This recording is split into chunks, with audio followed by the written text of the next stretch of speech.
Well, good evening, everyone. It's just coming up on 8 o'clock and we're going to make a start this evening. And can I bid you a very, very warm welcome to this Arable webinar organised by the Ulster Arable Society, Ulster Farmers Union and CAFRE.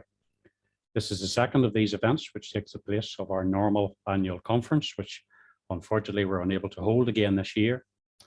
But despite the different format, the organising committee still wish to bring contemporary topics and issues to these events.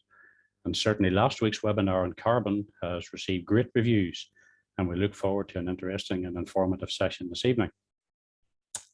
If I can just highlight one or two housekeeping items to you before we go into the substance of the evening. Firstly, please note that the webinar will be recorded and a link will be sent out after the event for anyone who wishes to watch it again. So that will appear either this evening or early tomorrow.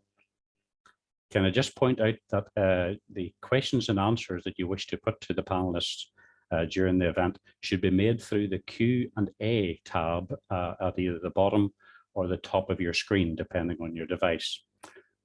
Please do not use the chat tab to actually submit any questions. Please use the Q&A tab. At the end of the meeting this evening, you will be asked to complete a short survey. Just really on how you think the webinar went, and this is purely to help us to improve the presentations. The webinar should last in no more than about 1.5 hours. We finish hopefully around 9:30 this evening. Obviously this evening our themes are nitrogen, which is obviously very much in the news and very much on everybody's lips these days, as we're looking at trying to control the cost of things. And in particular, we're looking tonight at nitrogen use efficiency, and also then we're also coming in, bringing another topic aboard, which is biopesticides. We hope you find the presentations interesting and informative. So without further ado, I'd like to introduce you to our first speaker this evening. And our first speaker is Dr. Pete Berry.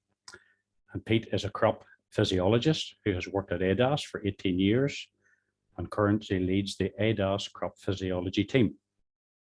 Prior to this, he worked as a postdoctorate researcher in crop science at Nottingham University. The main aim of his work is to improve performance and reduce pollution of cropping systems through an understanding of crop physiology, plant breeding, and agronomy.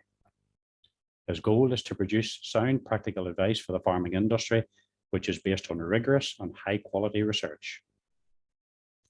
He works on a wide range of crops, including all cereals, oilseed rape and grassland in the UK and overseas, including the USA, Ireland, China, and Mexico.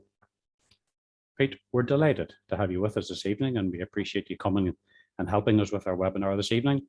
And I'd like to just hand over to you now and leave you to bring your presentation to us. Thank you very much.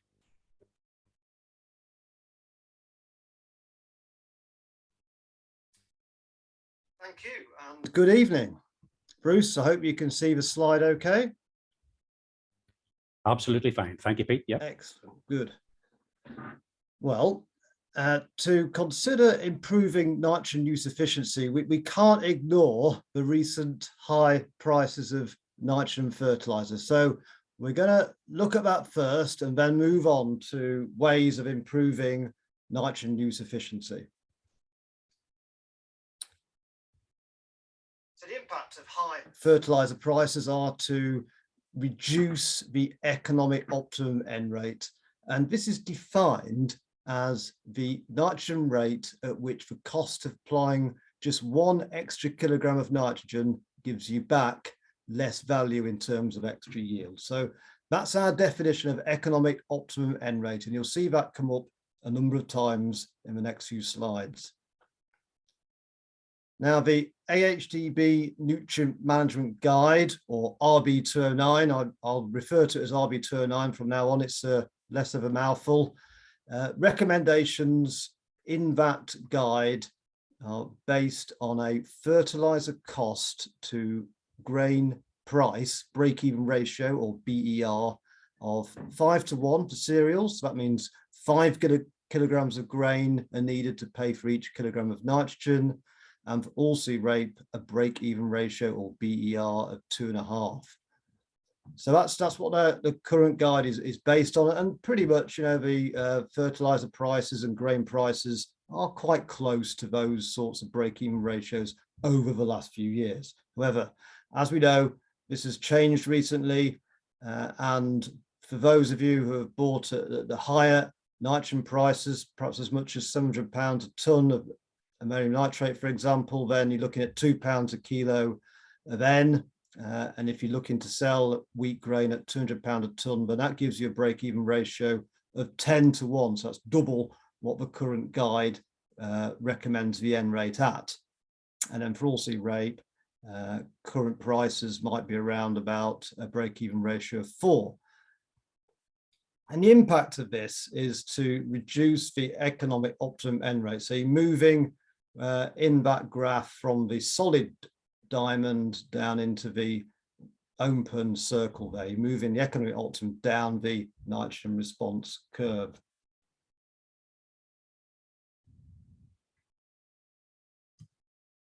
So what's the impact of that? Well, let's look at cereals firstly. If you have got a break-even ratio of 10 depending on the fertilizer price and the grain price you're going to sell at, then we estimate that this would mean you need to reduce the fertilizer rate by about 50 kilograms of N per hectare compared with what RB209 recommends at the moment. And then if we look at oilseed rape, if you've got a break-even ratio of about 4, then coincidentally, it's exactly the same. You're looking at reducing the N rate by about 50 kilograms of N per hectare. So what's the impact of that on yield? Well, it's not actually as much as you might fear. We're looking at yield reductions for cereals of about 0.35 tonnes per hectare on average, but it could be as much as 0.6 tonnes per hectare. And for oilseed rape, we're looking at typical yield reductions of about 0.15 tonnes per hectare, but it could be as much as about 1/4 of a tonne per hectare. And this little graphic here just shows you how the different break-even ratios impact on how much nitrogen you need to reduce by compared with what RB209 currently recommends. So if you look at the cereals in the orange graph here, I've just been talking about a break-even ratio of 10 to 1, that there'll be all sorts of break-even ratios depending on what price you paid for your nitrogen. Some of you will have bought many, many months ago and bought at sensible prices or more normal prices. And it all depends on what sort of grain price you're going to get. So, there'll be some of you at 5 to 1, there'll be some of you at 7 to 1, some of you at 10 to 1. If you're at 10 to 1, then this tells you that you need to reduce the N rate by about 50 kilograms of N per hectare compared with what RB209 recommends. And as a rule of thumb, for every unit increase in break-even ratio, you need to reduce the N rate by about 10 kilograms of N per hectare. So let's look at the impacts on yield in a bit more detail. Obviously, we expect a reduction in yield by reducing the N, but because if you look at this typical nitrogen response curve, we're operating around the optimum here where the nitrogen response curve is quite flat. So it means that quite large differences in the N rate result in quite modest effects on the yield.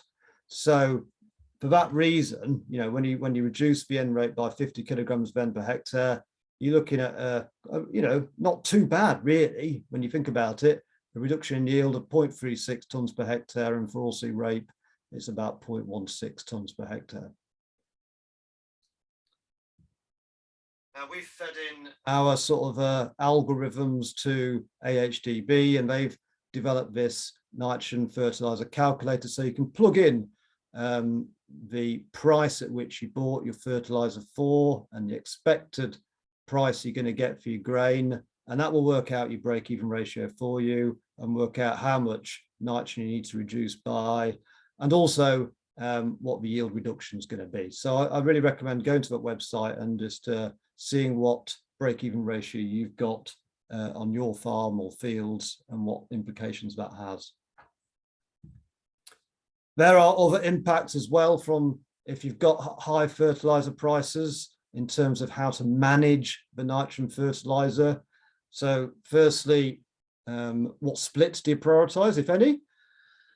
Our judgment at ADAS is that you want them to be prioritised to first split for wheat with a take-all risk, so second and third wheats, and for spring barley or winter barley, because we really want to maximise the tillering and ear number, particularly important for barley. But for other crops and for first wheats, we're recommending reducing the splits by roughly equal proportions. Unless, of course, you're targeting a milling wheat target market, in which case you don't want to be reducing at all.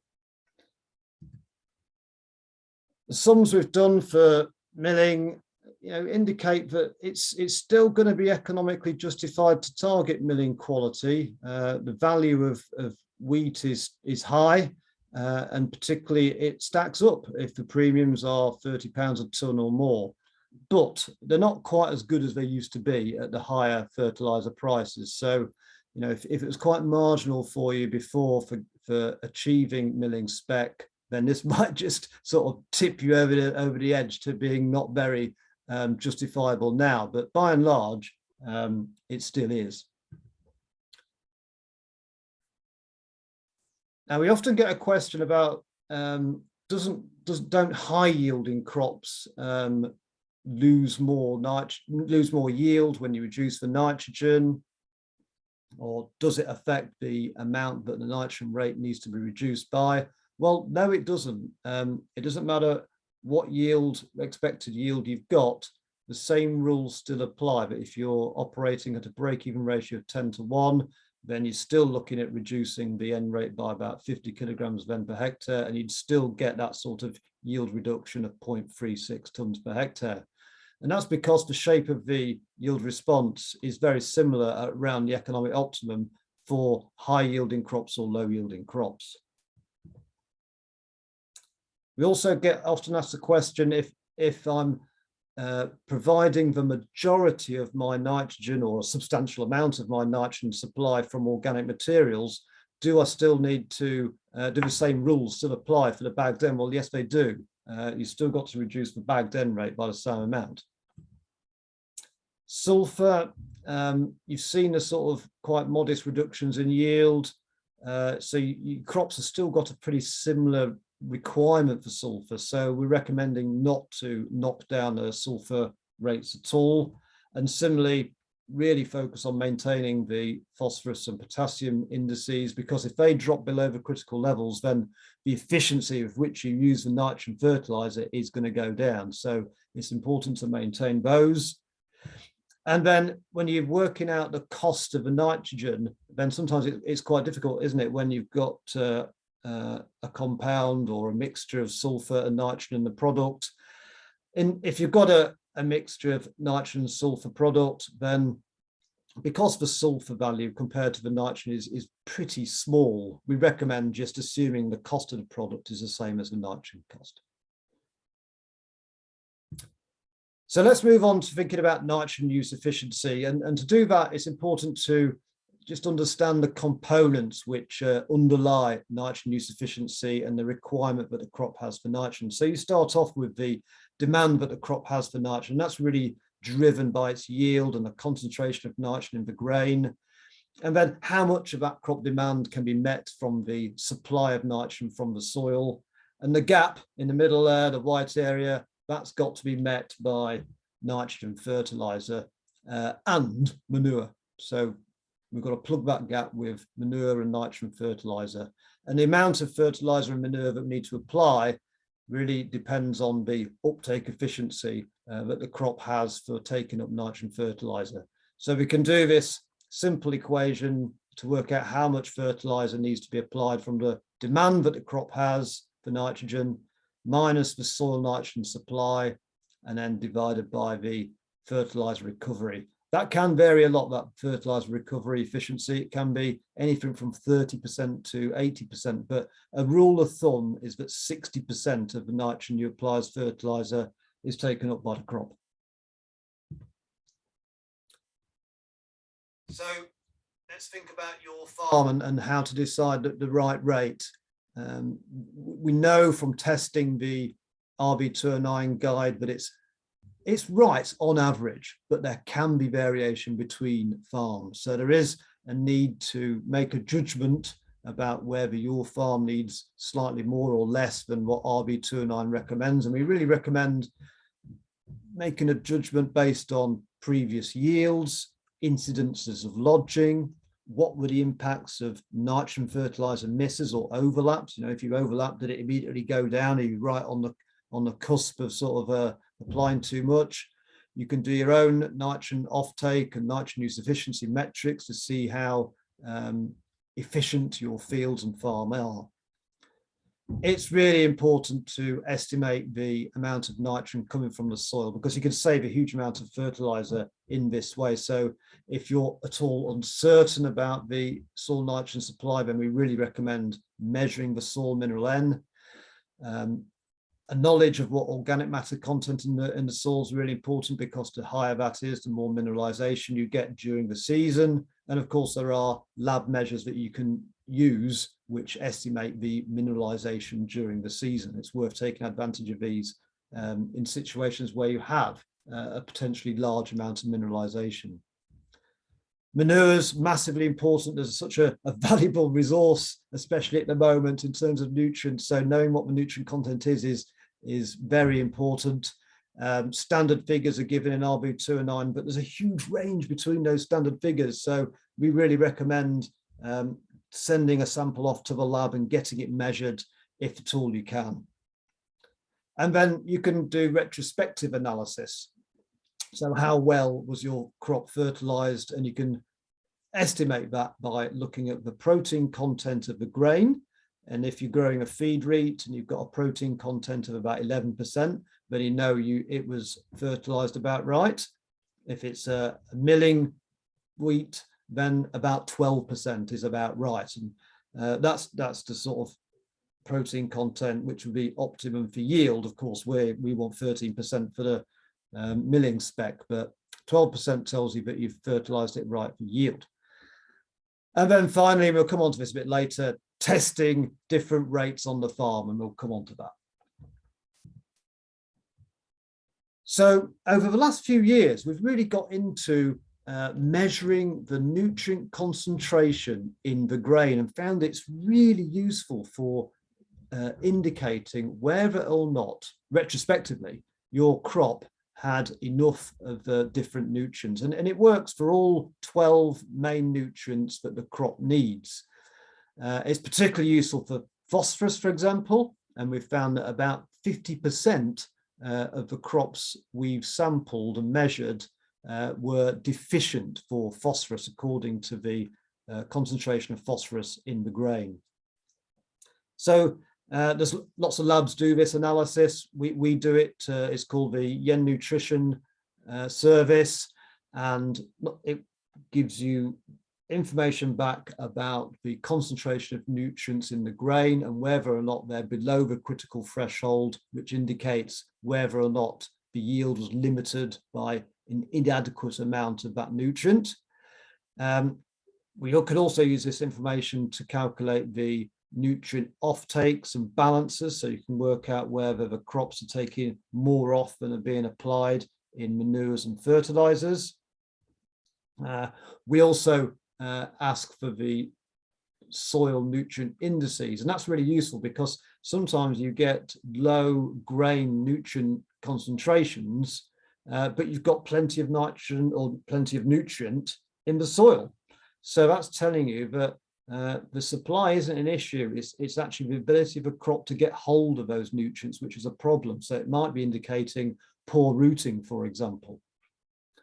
So we just started a new project actually called Farm Pep, which you might be interested in getting involved in, because within this, we are setting up crop nutrition clubs, which are for farmers to get together to discuss ideas about improving nutrient use efficiency and test ideas in the field and share the results. So if you're at all interested, then I've got my email at the end of this slide set, and write it down and get in touch, please, and we'll try and get you involved. then we come on to the testing on farm. Of course, this is retrospective. This is sort of telling you whether you've done the right thing or not, and helps you work out what to do next year.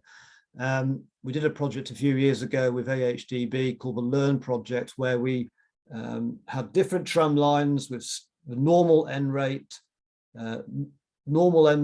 plus 60 kilograms of N per hectare, and normal N rate minus 60 kilograms of N per hectare. And it was incredibly useful for working out which farms were fertilizing about right, which were putting too much on, which were fertilizing too little. The majority of farms were about right, actually, but there was a significant minority which were either too much or too little. And you find that it tends to run by farm. You know, if a farm is too much, then most of the fields were being applied too much or too little.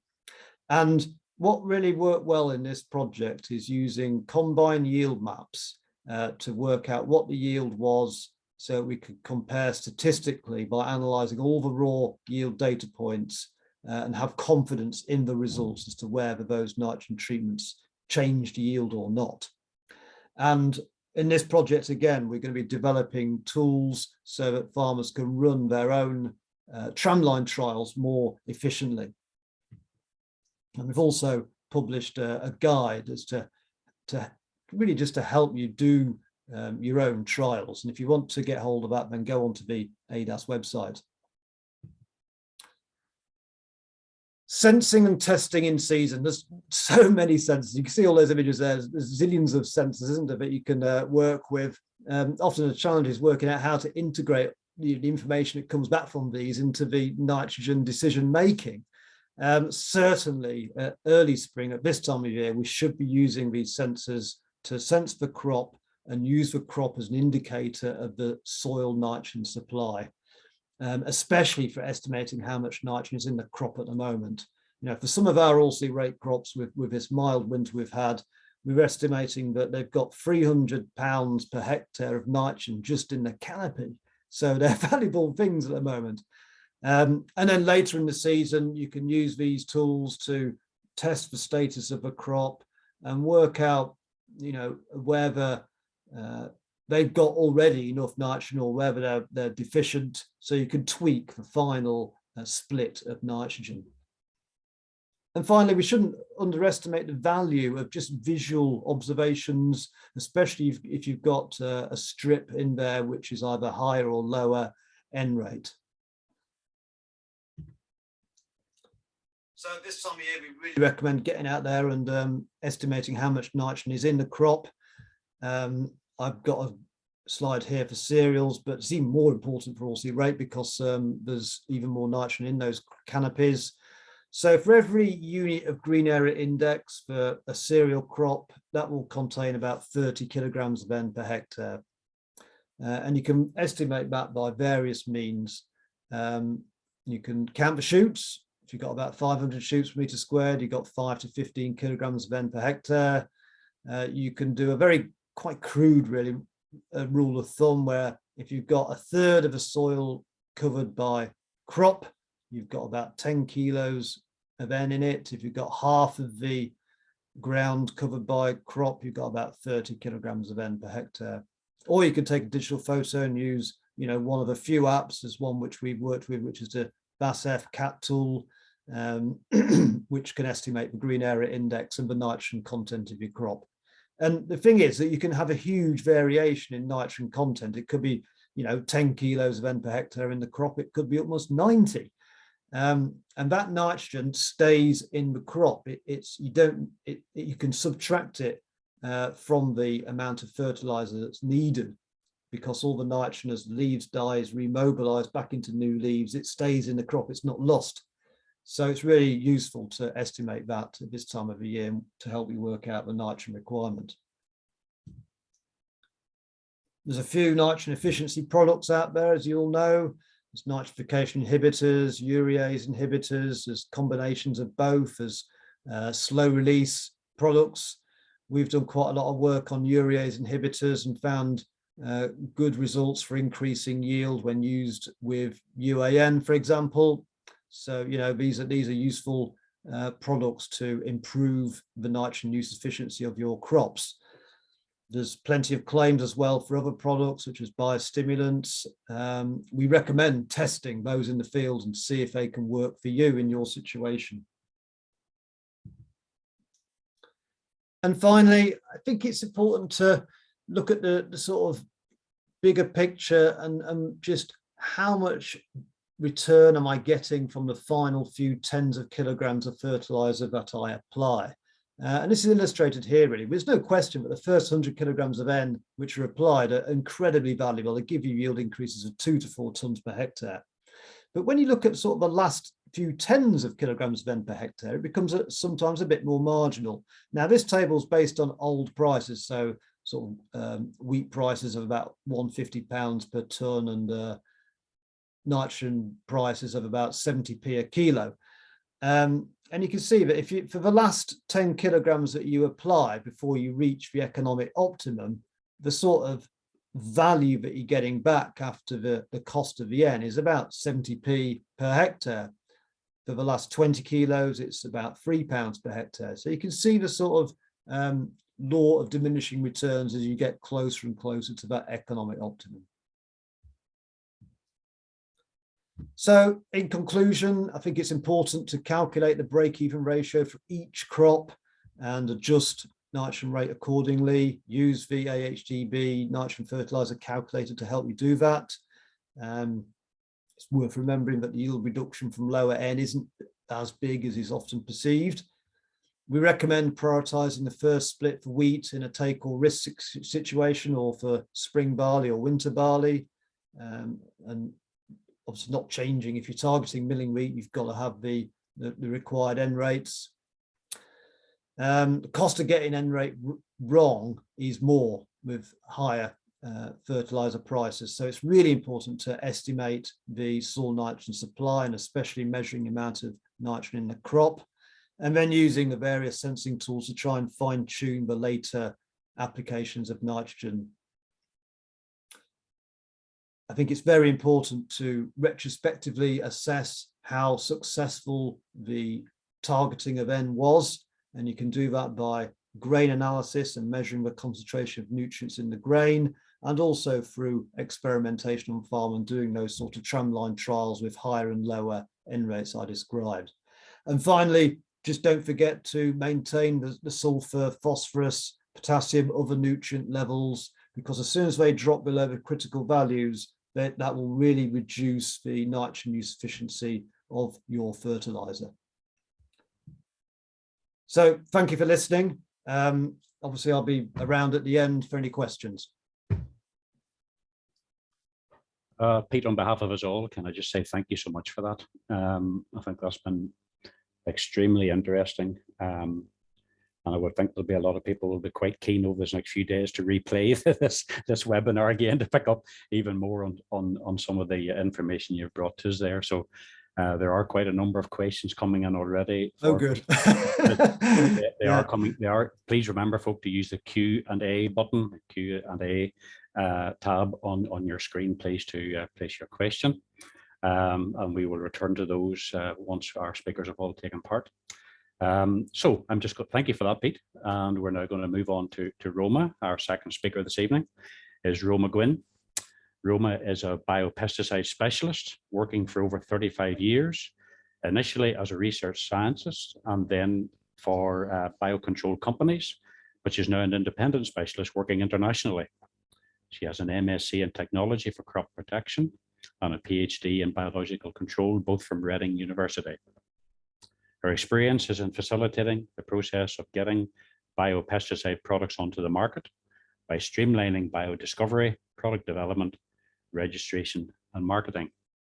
Roma, we're delighted to have you with us this evening, and we're really now looking forward to what you have to share with us. So the floor is yours. Thank you very much. Thank you very much, Bruce, and thank you for that very nice introduction. So I think my presentation is going to contrast slightly from the previous presentation, but hopefully it is interesting and stimulates you. So I'd like to talk about bioprotectants, and as I go through, I'll explain a little bit about what I mean by that term, whether it's bioprotectants, biopesticides, or why we use different words. So just kind of start off by just thinking and reflecting a little about the Green Revolution in agriculture, which we all know about, sort of 1950s, 1960s, great invention with improvements in variety and developing high input systems, high input fertilizers and high input pesticides. And you look at this picture and you think, you know, that's a really beautiful, beautiful picture. But at the same time, it's a very, very changed environment. And we've sort of somehow moved from where there was a real desire to have these high input systems to reduce poverty, to feed hundreds of million people. And then we've been very successful at it and sort of somehow, I think, lost our way a little bit in thinking, well, what happens now? And we seem to have changed the balance between the advantages and perhaps the disadvantages by the harm that we're doing. And we can see this reflected in the EU's latest farm to fork strategy, where they're really trying to reverse some of the harm that's been done. And with thinking about crop protection in particular, there's a 50% reduction of pesticide target.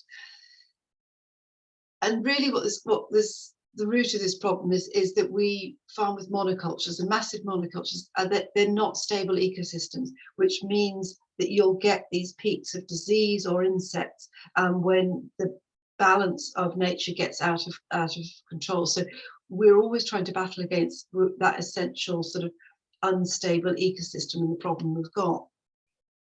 And so it's no surprises then, even with the best tools we've got, that the FAO estimates are that we're losing 30 or 40% of the crops before harvest and more than 10% after harvest. So what are some of the solutions to this? Well, we've got to take best practice, and we all will have a different view of what best practice is. But in my view, increasingly we can see that this is about using biological technologies, biopesticides, biocontrol agents. And hopefully, as I go through this presentation, you'll understand why I'm making that statement.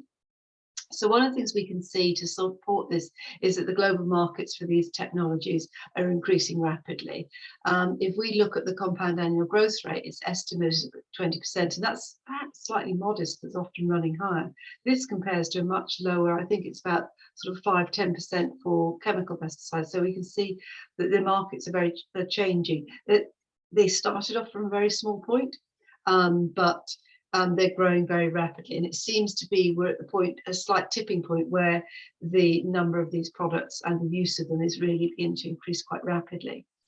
And just as a reflection of this is not necessary to read this whole slide just now, but in Brazil they have 77.4 million hectares growing. Now 10 million of that is treated with biocontrol now.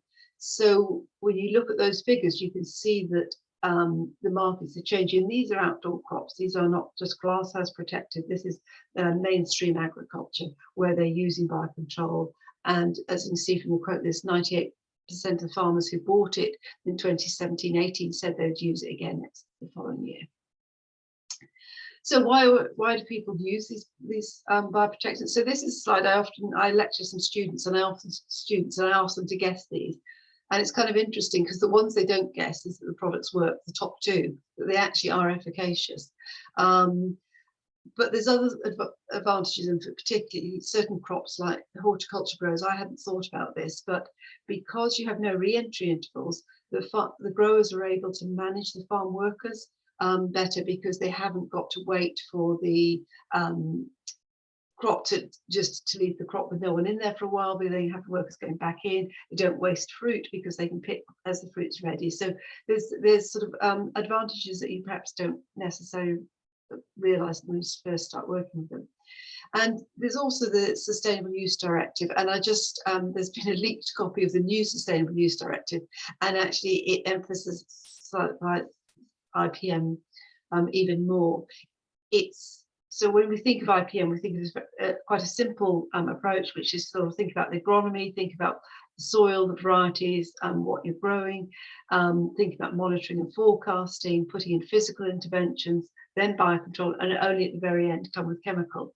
The new Sustainable Use Directive is not quite such a triangle as this, but it has the same emphasis and really strongly says you should use chemistry as your very much last resort. So there's a real push to change how crop protection runs.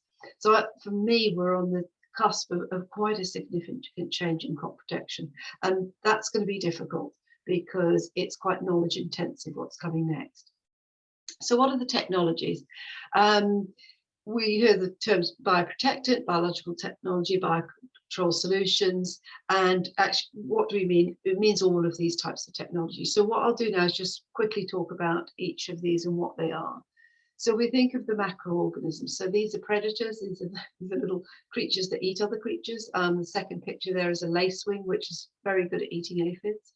Then you've got insects, which they lay their eggs in other insects and kill them. And then you have things like nematodes, which burrow into the insects and kill them that way. And probably the most useful one, or one that's more familiar in broadacre crops, is the use of nematodes. So a lot of these are used in the greenhouse, but you'll perhaps know the never slug for use against slugs. But whilst a lot of these technologies have been developed for glasshouse, it's not because they only work in glasshouse, it's because glasshouses and horticulture growers were early adopters and took on technology, plus also they had the margins. So when these technologies first were developed, they were quite expensive. And so it's only horticulture that could sustain them. But what we've seen over the sort of last 15 years or so is that the prices have come down, the qualities have been improving, and so that price differential is beginning to improve. How do you use these macrobials? There's three ways. So introduction, conservation, augmentation. And introduction is classical biocontrol. It's where it's that sort of a government release of something to control something on a landscape scale. But what's more used in farming is conservation and augmentation.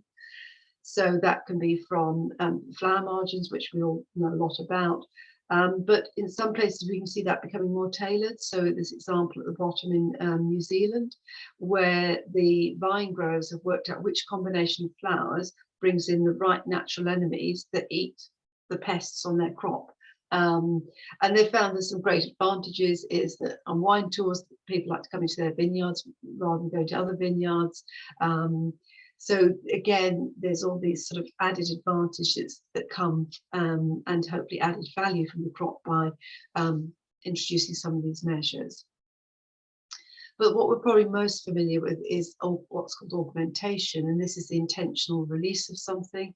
So this is where you actually have a product that's released. And so the examples on the left-hand side are these little packages. They contain live insects, and you put them on the crop and the live insects walk out of them over the crop and find the pests. Or the examples on the right are nematodes. So moving on then and talking a little bit about microorganisms. So the thing about microorganisms, they have these lots of very grand and very complicated names, and just to make it even better, they go and change the names all the time. So quite a lot of these have changed names. So Gleocladum catenulatum is now called Clonostachys. So it can be a little bit muddling sometimes. But one of the things you'll see with microorganisms, you've got the name of the microorganism and then the strain. And actually that's the critical part, because the strain doesn't change, even if the species sometimes change. What happens is taxonomists get together and change all the names every so often, which doesn't really help us. But if you track the strain, and you can't assume that you've got a bit, say, Metarhizium anisophila, that one Metarhizium anisophila is the same as another one. Different strains will behave differently. They'll have different temperature profiles. They may have different insect host profiles. So you need to pay attention to which of the strain. And I'm seeing more and more, like with Bacillus subtilis, it's because they've become more commonly used. I see here people sort of say, oh, it's the same as whatever. We can't take that. We need to really know what the strain is to say, are they really equivalent? So what we have is we've got microbial biofungicides. So this is fungi and bacteria against fungi and bacteria. And it can be fungi against fungi, bacteria against bacteria, and vice versa. So there's a couple of examples here. Trichoderma is very well known, and Bacillus subtilis, which I just mentioned. Then we've got the microbial biopesticides, bioinsecticides. So here we've got things like Bacillus thuringiensis, which is a bacteria. The insects have to eat this for it to work. Bavaria bassiana, metarhizium are both fungi.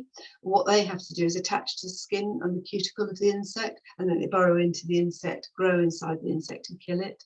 And then you've got some others which are viruses, nucleopalahedroviruses or other types of viruses. The insect needs to eat those. What they do is they go through the gut wall and break down the insect, and the insect sort of dies. Basically, well, at the end of the day, everything dies. But as well as just killing the targets, what's quite interesting about a lot of these products is they have an interaction with the plants. And one of the things that they seem to be doing is stimulating plant defense mechanisms. So they're making the whole plant better able to cope with not just the insect. So you spray an insect active microorganism, there's some stimulation of plant to defend itself against plant diseases. So there's some quite interesting things going on. And I've also seen examples where these microorganisms have been put on the roots, and they help the ability of the plant to withstand environmental stress. And in this picture, this maze, the plants at the front are the control plants, and plants at the back are the treated plants. But what's really interesting is just after planting, this crop was severely droughted, and it's really quite interesting how well the crop that was treated did. When you pull the plants up, they've got really big root systems. It's not clear why exactly that happened, but I've seen that happen with lots of crops many times. And something we need to think about when we're thinking about these new technologies is the plants themselves aren't free of microorganisms. It's not a barren plant out there. There's lots of things going on, there's lots of interactions, and that's what makes it a little bit more complicated working with these technologies, because you have to sort of think not only about your plant, the variety, how you're growing it, but also thinking about the microbiome on the plant and the microbiome in the soil. And this is why I said earlier that this new crop protection is going to be a little bit more complicated. So most of the products that have been developed so far have been developed in a binary way. You've got a pest, you've got the product, you throw one at the other and hopefully something dies. It's very much this pesticide model, and that's when most things have come forward. And I'm just going to explain a little bit based on that principle, but just to hold in mind that it's beginning to change from that, and people are realizing what all these technologies can do, and that they can get much more out of them. So here's some examples of biofungicides, just to give some names and familiarity of what's out there. The same with some bioinsecticides, again, just some names and familiarity. And then talk about botanicals. Botanicals is obvious what they are. So all of these plants are the source of an active substance that is approved in the EU. So against nematicides, garlic's a nematicide, orange oil's insecticide, fungicide, spearmint oil is a sprout suppressant on potatoes, Tajiti's oil is an insecticide. Botanicals, what makes them a little bit complicated is they're not single molecules. There's a mixture of compounds in there that makes it hard to register, but it also can give multiple modes of action. A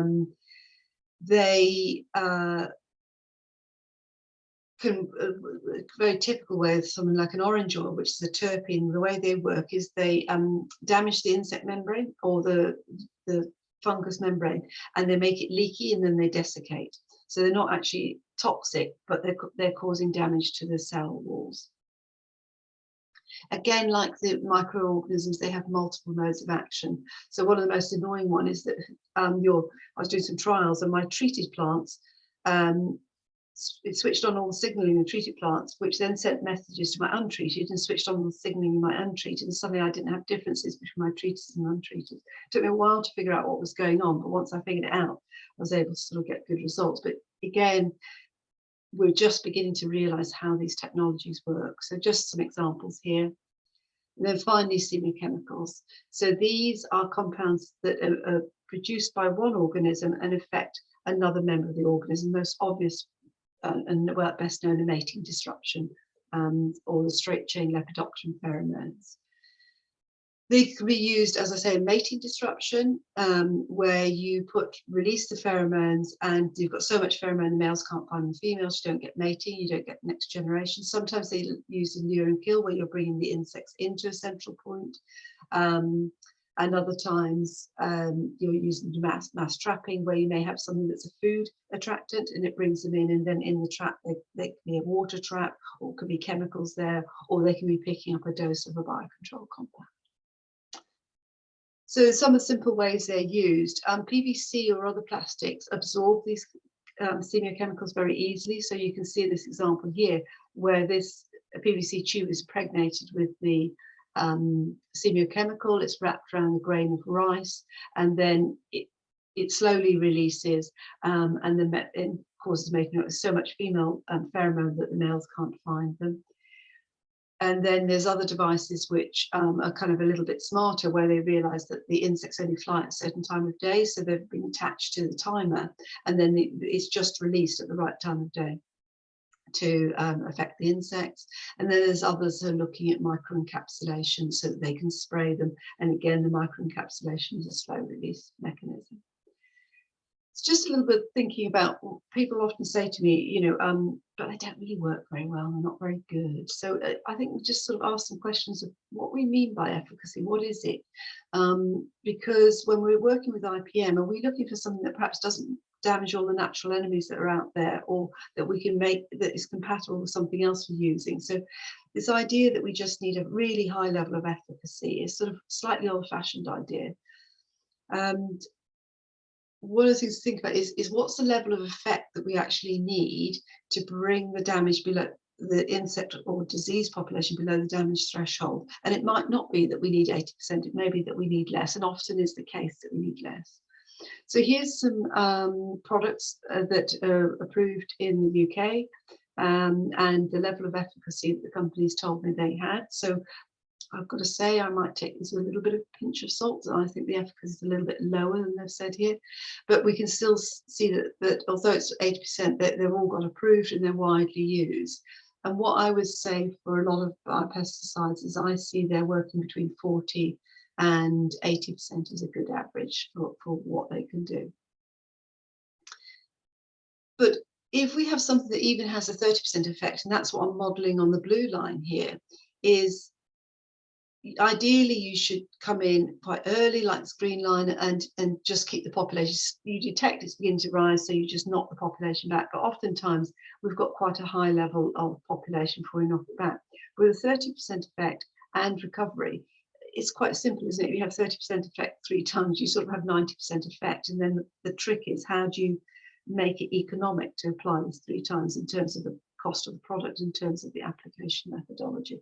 And that's the part I think we now need to work through, rather than seeking products which have this 80% efficacy and above.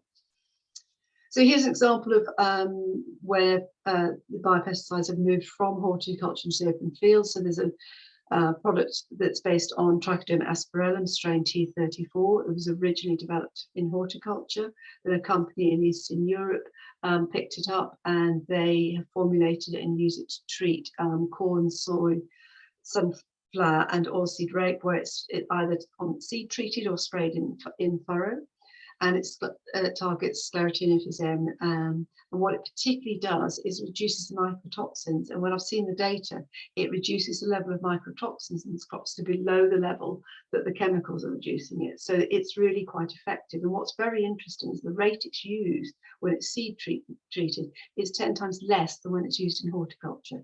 And again, this is about them having quite profound plant interactions. And a project that I thought might be of interest is a project run by the Yorkshire Agricultural Society, their Farmer Science Network. So some of the farmers were asking about, in the same way you guys were, as sort of what are biopesticides? And so they got some money, and they sort of asked the question is can we reduce the dependence on conventional chemical fungicides in wheat production using these technologies? So they got some money. We had 3 years worth of trials, and in each year we did 3 trials. We did those at 2 university farms and a research centre farm in northeast England. The first year we had to work in spring wheat because the DEFRA money didn't come through in time to let us do a winter trial. And we did a really simple thing. We just had no idea whether it's going to work. So we did 3 strip plots. We did conventional chemicals, IPM, and biological technologies.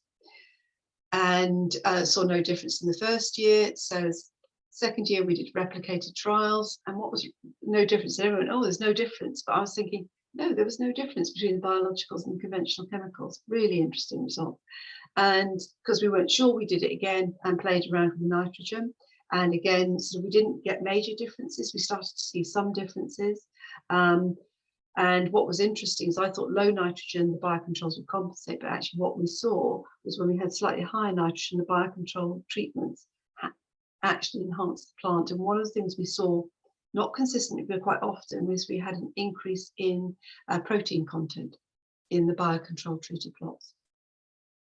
So they got to the end of the project and said, yes, actually, biological technologies are realistic, but a lot of work to do because we could only use products that were approved for horticulture. They hadn't been developed specifically for arable, but it does show that there's real potential to do much more. And then this is an example of some technology where you combine the application technology with some of the biocontrols. And for instance, they can reduce the amount of herbicide used by 95%, which starts to change the economics of using biocontrol as herbicides.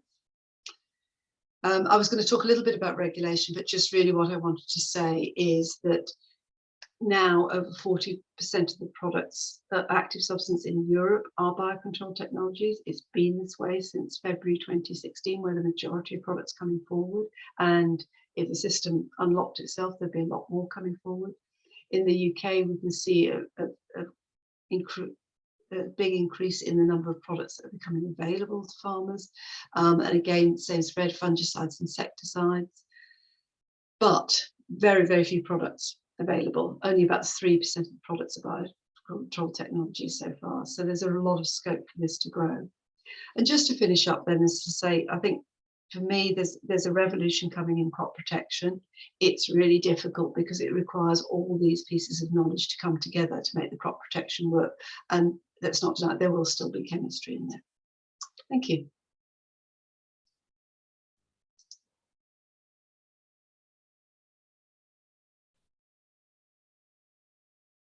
I can learn to understand you much better if I can.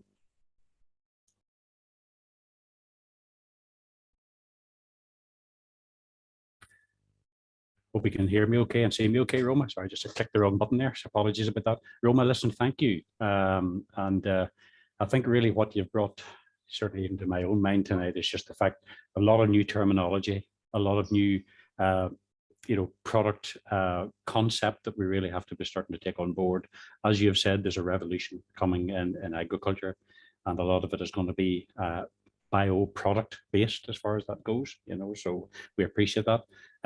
You've actually certainly stirred up a few questions tonight, and we'll be able to come back to those shortly if all been well. I'm now going to have to ask all the participants tonight to put up with me for a few minutes, if that's okay, because I've been asked to bring a few words here from behalf of the Society and the organising committee. So Heather, possibly if you could give me the first slide, please. Thank you very much. Really, I'll only take a few minutes for this, but as chair of the UAS, I've been asked by our organising committee to share a few thoughts and reflections with you. And I'd like to structure my comments around three themes really tonight. Next slide, please, Heather.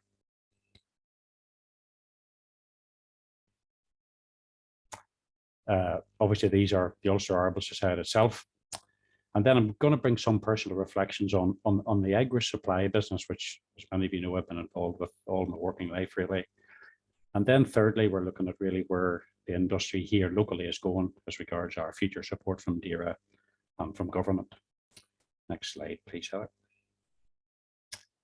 Just to say at the outset, the purpose of the Ulster Arable Society, which we call UAS, is to serve the interests of the Northern Ireland arable farmers, vegetable growers, processors and suppliers. Behind the scenes, the UAS lobbies and addresses government on arable and tillage issues on your behalf. We also encourage and promote research which we believe is relevant to our sector. As a society, we are delighted with the early progress we have made with our organic manures and novel nutrient source trial, which has completed its first year at the site in Ballywalter. This is a full farm scale trial undertaken and funded by AFBI, seeking to glean information on the short to medium term effects and benefits of using livestock manures in arable rotations. I'd like to record my own personal thanks to the McCracken-McDowell Partnership for their help and cooperation in providing such an ideal site for the trial. And I'd just like to say to the US committee has been very supportive of this work, and we feel it's more vital than ever that research and technology are used to guide and encourage all of us within the arable sector. I have had the privilege and the pleasure of acting as chair of the UAS for the past 3 years. This has been an extended tenure due to the pressures of COVID and difficulties in arranging live meetings or events. But I'm now looking forward to handing over the role of chair to Mr. Barclay Bell at our next AGM, and I wish him well in the position. Your committee are currently planning a summer event, and the Society AGM will form part of that event. I think the thing I've most appreciated about this time is the high esteem with which the Society is held right across our whole farming industry.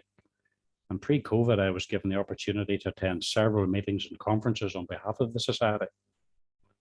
It has been an honour to serve the UAS in this way, and I wish to thank the UAS committee for putting their faith in me as chair, and I wish the Society and all its members continued success in the future.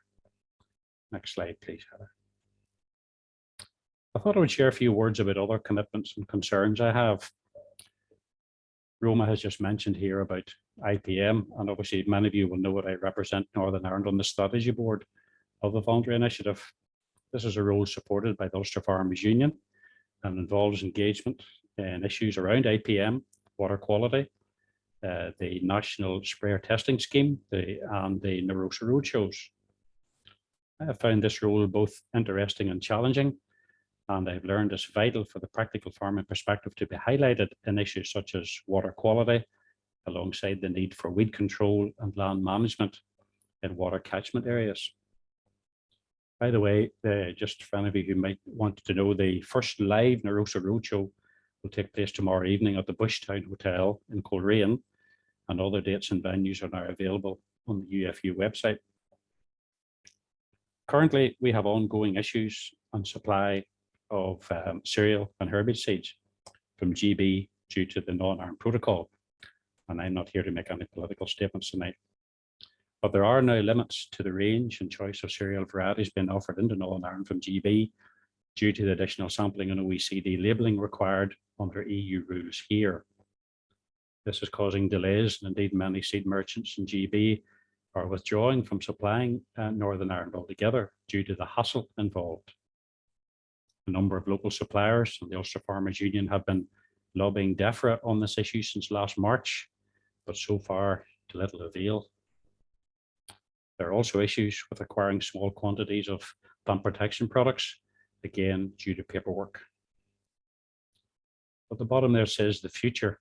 I think I have to say that without resolution of these problems, issues around supply and choice will be severely affected for us as growers here. Divergence from GB regulation of plant protection products will undoubtedly lead to supply problems simply because of the relatively small market for PPPs, and the additional registration and labelling costs will simply make it financially unviable in the eyes of manufacturers and distributors.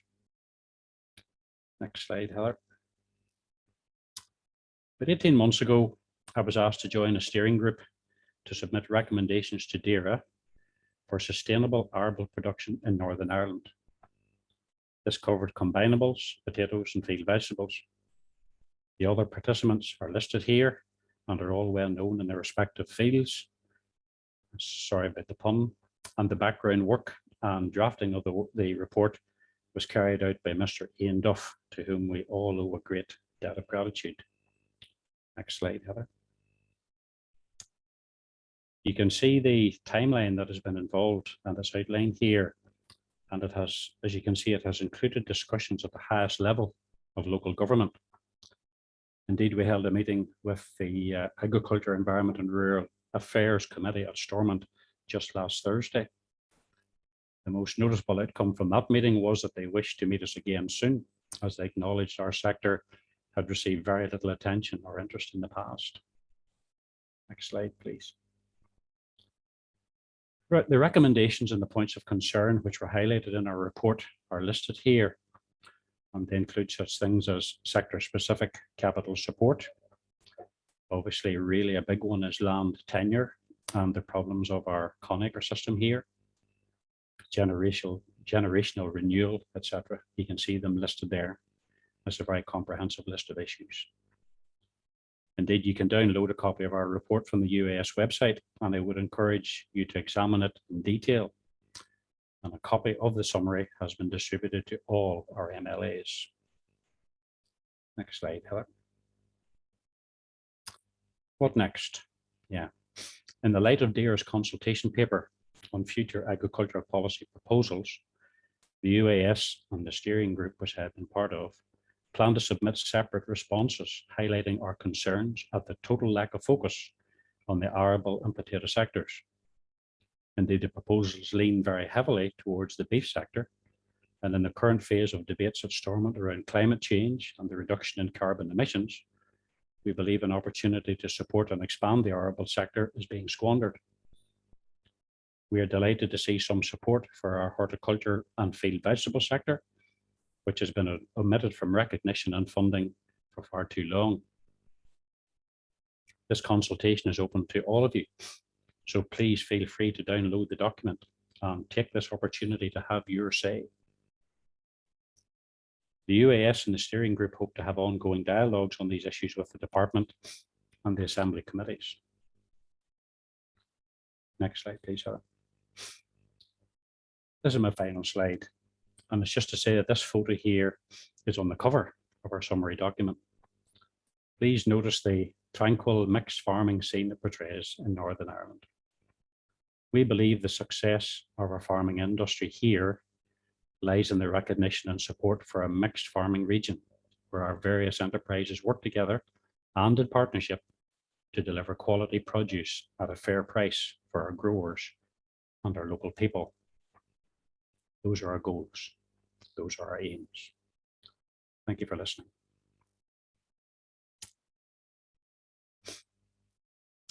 Those are just some of my own thoughts. I hope you don't mind me sharing them with you. I was asked to do that on behalf of the committee.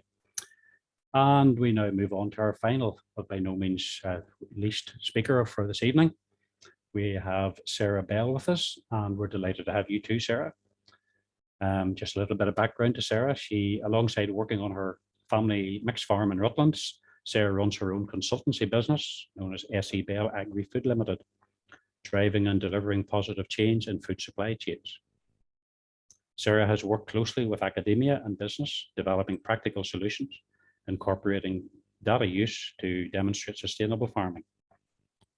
Now, Sarah's role tonight is really very much from an AHDB perspective. She is currently the chair of this Cereals and Oilseeds Committee, and we wanted to give Sarah an opportunity to just update us on progress on funding and some other issues which AHDB want to bring to our attention.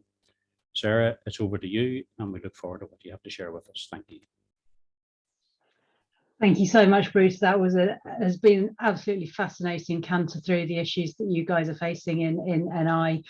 And I thank you for the update. So many of them are parallel to the issues we're facing. I had a conversation this afternoon with my agronomist, and to be told there was two fungicides that aren't in the country at the moment, and they hope they'll come in, but they can't be entirely sure. So I can only imagine the pain that you're facing with shortage of supplies. I just really wanted to, and excuse the frog in my throat, I'm a week post-COVID and I still can't quite shake it off. I really wanted to just talk to you because I'm aware that AHDB is in a period of change at the moment, and there's lots of questions about where AHDB is going and what we're doing. Myself and my other non-exec levy payer directors across beef and lamb, dairy and the environment have really been brought in the last 6 months with a remit to put levy payers absolutely at the heart of what AHDB do. And I think that's not a reflection on the fact that AHDB hasn't cared in the past about levy payers, but there's a feeling that the organisation has at times been out of step.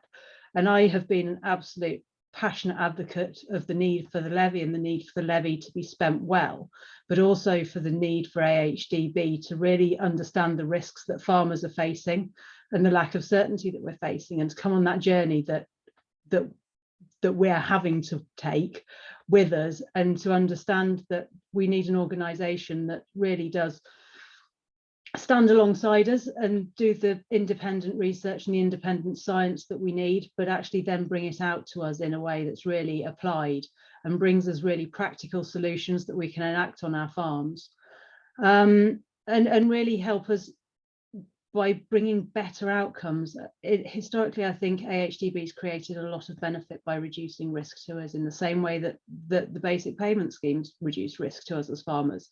But you know, those days are sort of, if they're not behind us, they're rapidly slipping away, and we're having to face a world of less certainty. So what we need from AHDB is that ruthless focus on science, that absolute view that they will deliver and mobilize the industry to really address those areas that only a non-commercial independent organization can around market failure. And I really come back as the best example of that being data. You know, for 15 years, 20 years as farmers, we've been using precision farming. We've all got rafts of data around our business, everywhere from in our computers and in Gatekeeper and in muddy boots to in tatty notebooks in the back of tractor cabs.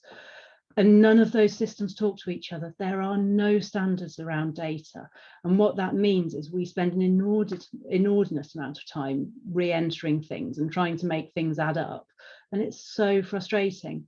So some of the things that I'm looking to try and enact at AHDB is doing some of the small things and around bringing people together, coalescing, because everybody knows this is an issue. The technology companies know this is an issue. Farmers know it's an issue, government know it's an issue, the lobbying bodies, the unions all know it's an issue. You know, how can we as AHDB coalesce people and start to thrash out those solutions? And I don't actually think these things are massively expensive to do, but it just requires that impetus and that investment of time to make sure that the outcome for the farmer is the right outcome and it's an enabling outcome. So the first phase of this change programme, obviously the ballots took place around horticulture and potatoes. The Secretary of State promised that there would be votes in subsequent sectors, and it's taken them a while to decide, frankly, what that looks like. So I'm just going to pop up some slides and take you through Shape the Future and what the votes are going to do and how you can get involved. Now I'm going to share my screen, and I'm hoping this is all going to work beautifully. And it's given me the last, oh no, it hasn't, it's given me the right slide, thank you. So the Shape of the Future is not a mechanism to decide whether a levy is collected or not. That mechanism does still exist. Ballots still can be triggered by levy payers, but this is really about how we balance the needs of levy payers with the amount of funding we have to spend. Across the world, there is some form of industry funding to deliver what is right and what is needed for the industries. And most of those organisations on some level will engage with their levy payers and actually ask for opinions in some sort of a formal voting process. And we're very much going down that route. And it's my belief that this is the right thing to do. It's also my belief that the ballot mechanism is not a bad thing. I think it holds AHDB to account.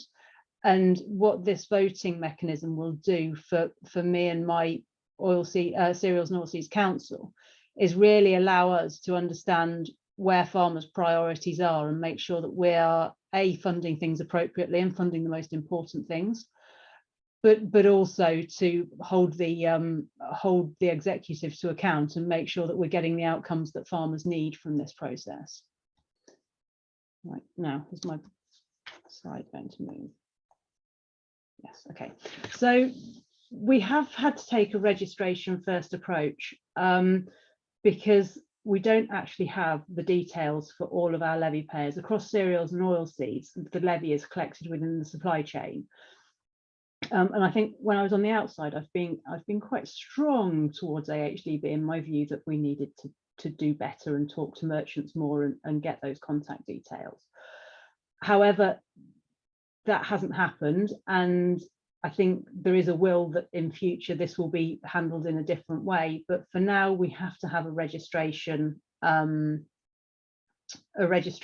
process, so that those levy payers who haven't contacted us through engagement with monitor farms or other mechanisms have a way of accessing the voting process.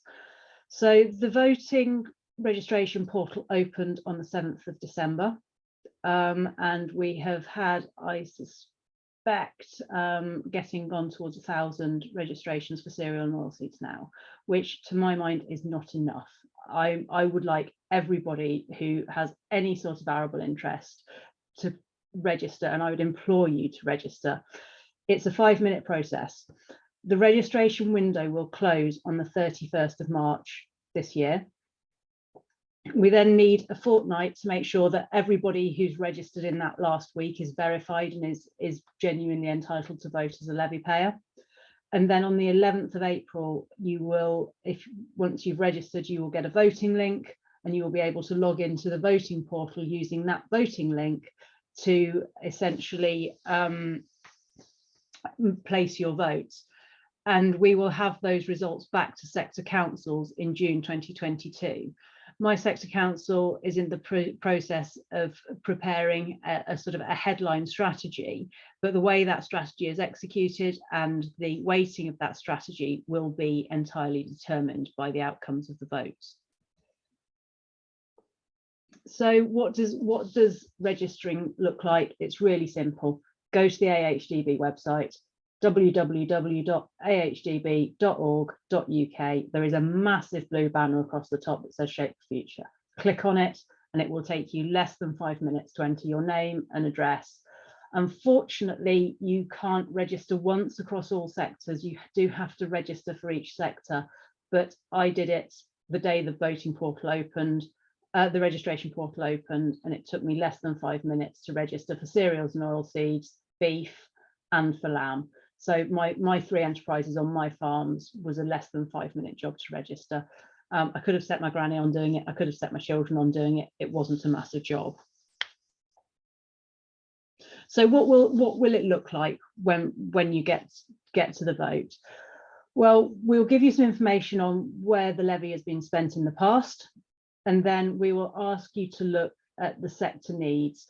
So we've spent a lot of time as a council really thrashing out what we think the strategic needs are for the sector, and they will be shown to you, and you'll be able to drill down a little bit into those and look at not just the headlines, but what we actually think that means. There will then be some work streams, and those work streams will be the pieces that sit under those sector needs and things that we want to deliver. So that will centre on things like the recommended list, RB 209, what work you want doing around sustainability, carbon, the environment, biodiversity, all of that. And the final element will be sector council appointments. So we've been advertising for new sector council members, and I'm interviewing in a fortnight's time for that. Those sector council appointments will be ratified by levy payers. Now, this is a little bit challenging at the moment because we don't, obviously not everybody will be known to levy payers in every organisation. But what we are trying to do is get much more representation, both across the 4 nations and across different profiles of farms. We also have supply chain representatives on there because they're also levy payers.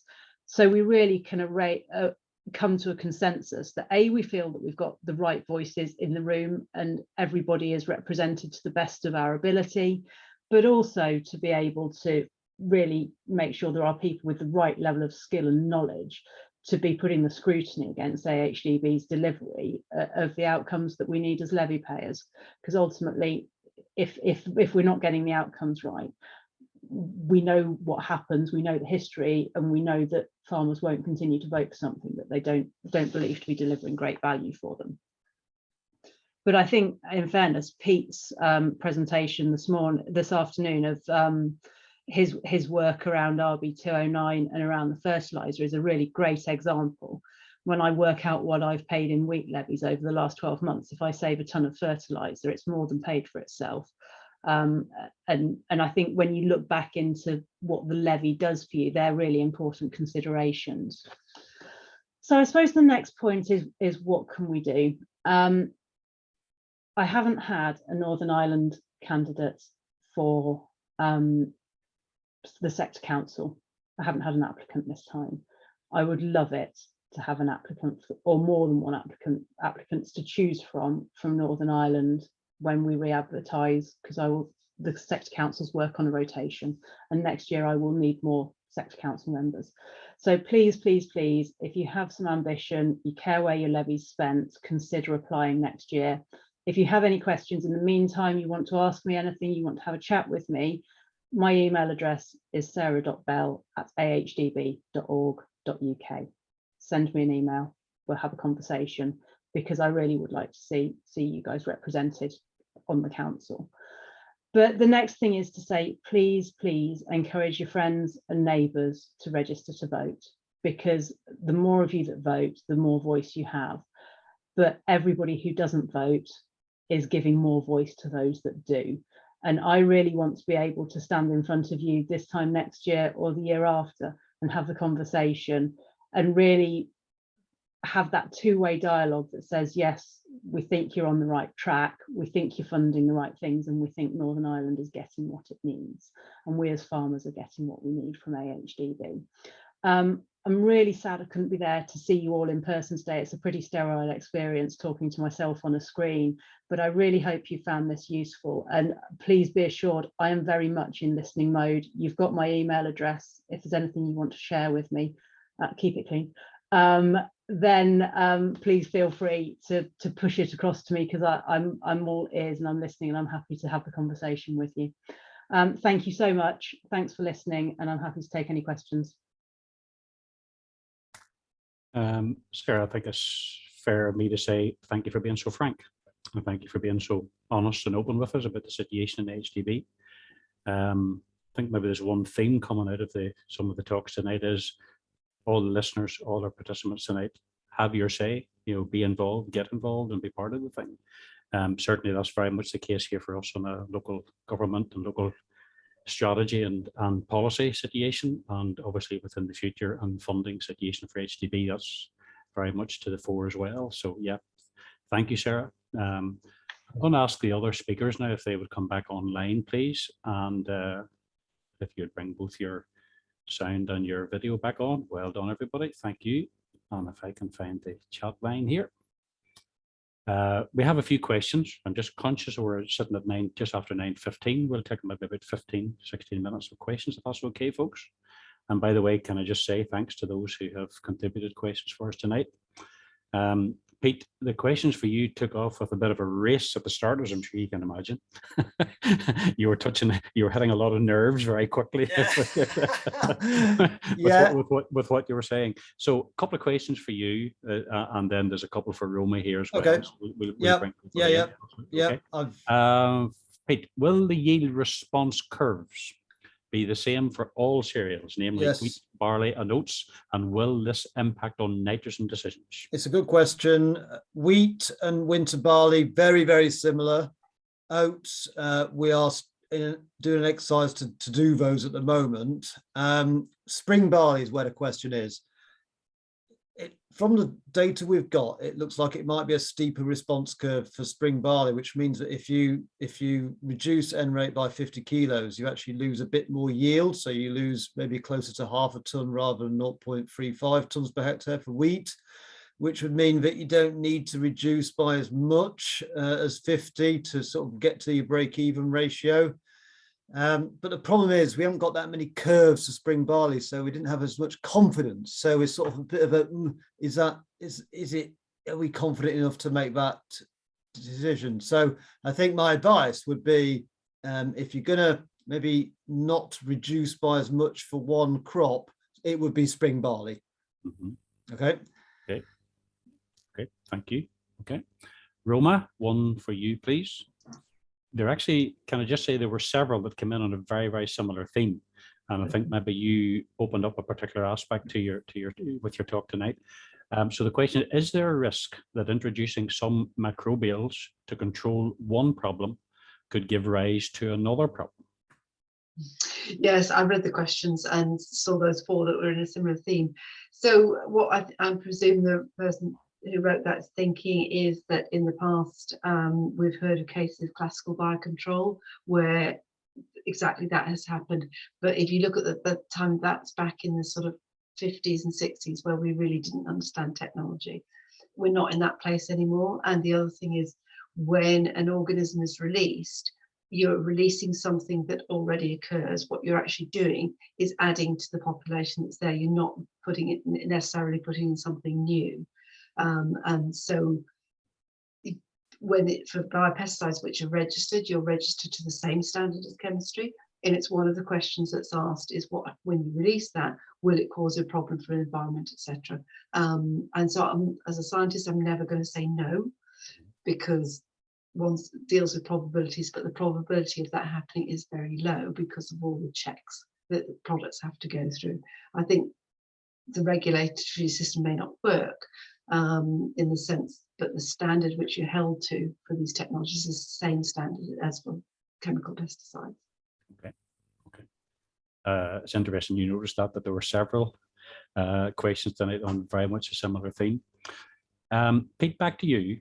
With a lot of winter wheat crops having established well and having good yield potential, is the best way to overcome higher fertilizer prices not to feed them well and aim for high yields? Yeah, it's a good question, and it does seem sort of counterintuitive that if you would still reduce the N rate to high yielding crops. My advice would be here is, if you've got a crop which you're confident has high expected yield potential, then follow RB209, which says that for every extra ton above a wheat yield of 8 tons per hectare that's expected, you can increase the fertilizer rate by 20 kilograms of N per hectare, and work out what the optimum rate would be if you were fertilizing with a break-even ratio of 5 to 1. You might, if you've got a 2 ton more than usual, you might be increasing your N rate anyway by 40 kilograms of N per hectare. Once you've done that, then you need to sort of think, right, what is my break-even ratio in reality for my situation? If it's 10 to 1, you need to pull back by 50, because you still, even for a high yielding crop, you still got the same shape of response curve at the top there near the optimum, and it's not going to be cost effective, that last 50 kilograms of N per hectare. But if you're sort of taking account of the expected yield, you're going to be increasing the N rate anyway. Okay, appreciate that. Yeah. Sarah, can I just ask you, how close is the correlation and relationship between AHDB and ADAS? Do one lean on the other quite heavily as regards research work, or what are we saying at the moment with you? AHDB use a number of research partners, and we don't employ many pure scientists within our staff. Any sort of big research projects tend to be put out for third-party partners to tender for, and part of that is delivering great value for levy payers, in terms of the fact that we can then use partners who have the appropriate scientists with the best skill levels, and that is also a competitive process, so it's about delivering that as well. But I think Pete would probably agree with me that it's a fairly synergistic relationship. It's a very open relationship, and it's a very honest relationship. And there's a very much a two-way dialogue there. And I would encourage people to remember that where they see the AHDB logo, it's there because their levy has funded that work, even if the conversation is being delivered by Pete, or ADAS is very capable soil scientists, or even for that matter our other industry partners. So please always look for the logo and really understand, if this wasn't here, what would my alternative be? Because that absolutely pure independent delivery from a non-commercial perspective is pretty unique to AHDB. Thank you. Yeah, that's interesting. Good to know. Just the background to that. Roma, can we come back to you, please? Quite a long question here. You've maybe picked it up.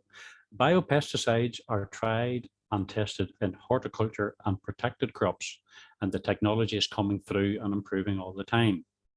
Do you think the application of the technology can advance sufficiently in an arable situation so that the wheat crop doesn't need 3 to 4 applications through the season to deliver similar control to 1 or 2, if you like, synthetic in inverted commas sprays, especially from a diesel, time, cost, use perspective, especially considering our net zero ambitions? That's quite a long question. There's quite a lot of detail there. Yeah. There's a layered response as well. So the first part is, I've been working biocontrol for 35 years, so this isn't new. This is quite old. So it's not just moving out of horticulture. It's been moving out of horticulture for quite a long time. So it moved out of horticulture into the into vegetables and then potatoes, and we see it moving into cereals. And I gave an example where it's moved into arable or broadacre crops in Eastern Europe. That product's been around for a few years now, I think 4 or 5 years. I'm seeing products being developed in potatoes as well. I'm seeing products being developed specifically for arable also. And I've been working with companies trialing those products. Now, the question about would they be able to sort of go from the 4 sprays down to the 2 sprays. And I think this is where it comes to what I was saying about crop protection changing. So biopesticides are not replacement chemistry. What they are is part of a new way of doing crop protection. And it's this idea that once that crop grows in the ground, it's about how to manage and predict what's going to happen. And I know this is what I'm saying, there's a revolution. It's going to be hard because there's a big change coming. So it's the faster we can make that change to thinking what I'm trying to do is to protect the crop. I'm not trying to kill the pest and disease. And how do I protect that crop? And I've sort of tried to highlight particularly the multiple modes of action that are going on with these products, because this is all part of how to protect the crop. And we've got what we're beginning to see, so we're seeing plant breeding that supports the microbiome on the crop, because that helps to protect the crop. It also, we're seeing breeding where we've got improvements in the genes that uplift the plant responses to disease, pest and disease attack. So we've got that coming in as well. We're seeing things like biopesticides coming, which aren't causing additional harm. They're just doing what they're doing because they're highly specific. And what's happening is you're layering all these effects. So we're about to see big changes as to what we're trying to do in crop protection and how it'll happen. So I don't think but at the end of the day, they're microorganisms or the botanicals, and the microorganisms are affected by biotic factors. UV drying out does have an effect. That they're not replacement chemistry. They're not going to endure for a whole season. Most of them are not systemic. So it's a different way to do crop protection. It's thinking about it in a different way and layering all these different effects. And that's sort of when you look at what IPM is, that's the old idea. If that's what IPM is, you're layering all these effects so that you don't need a product that has a big effect. You need a product that has a little effect because you've done all the work to get to that point. You're just watching if you tipped over that damage threshold. So it only partially answers it, hopefully. No, I understand. I appreciate that. Maybe just following on from that, just if I can summarize another quite long question regarding the amount of money that's currently spent on controlling fungal diseases, in all our crops here, in particular cereal crops. How soon before we have affordable biopesticides to protect the crops? When will price and cost come down, do you think?